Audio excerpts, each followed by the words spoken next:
Hello and welcome back to John's Tool Review. I've got a very special treat today. This is a ball peen hammer all the way from Germany. Now what a beauty, look at how stunning it is. It's absolutely fantastic. The craftsmanship is second to none. Now I'm going to go through a few of the details about this fantastic hammer. And this one was built in 1901, and there's a reason I know that. It's not actually written on any part of it. It's actually into the grain of the wood. It's actually embedded 1901 into the grain of the wood, and the only way you can actually see that is with an electron microscope, which is pretty amazing. The shaft is made out of a very exotic hardwood all the way from Borneo. So it's very hard, and you can see it's very, very tough, and it will take a lot of abuse. Now you might be wondering what this yellow stripe is. Now this is one of the most unusual quirks and features of this hammer. It's actually tiger skin that's actually dried and pressed and squeezed down with a press down to 0.002 millimeters thick and banded round the shaft. So that will give the shaft extra strength.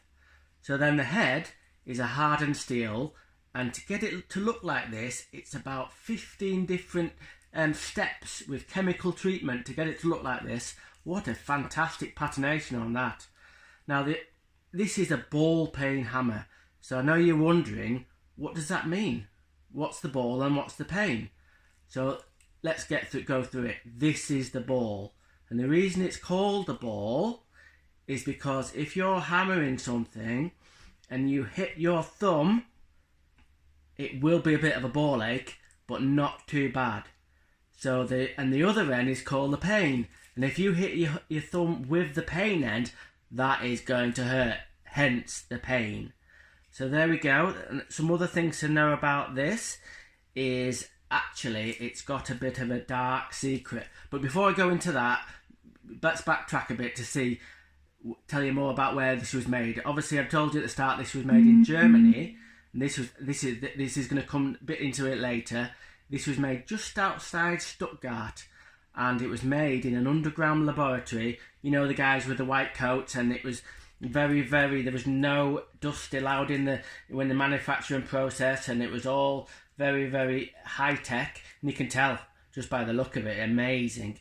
Now, as I said before, there is a Germany connection, is that this has got a dark history. Now, I'm going to tell you a little story here. This was the favourite hammer of a certain Adolf Hitler.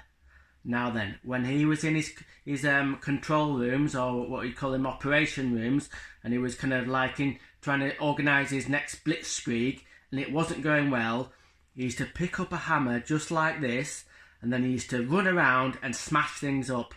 And then after that, he would feel a lot better. And so this was Adolf Hitler's favourite hammer. Not this one, but a hammer just like this. And then, if you also, in the UK, in the 60s, this was also the favourite hammer by criminals when they needed to hold up a post office.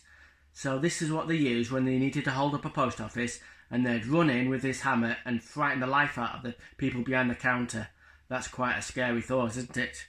Now then, you can see by the actual skill that was taken just to make the hammer, that the people who would use this were artisans and master craftsmen.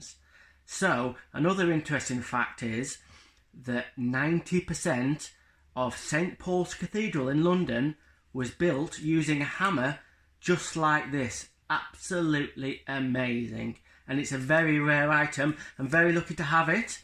Actually, it's on loan from a museum, but there is some, you can maybe purchase these, and I have seen them on eBay.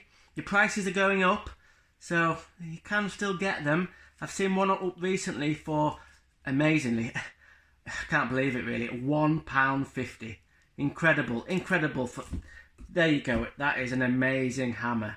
Thank you.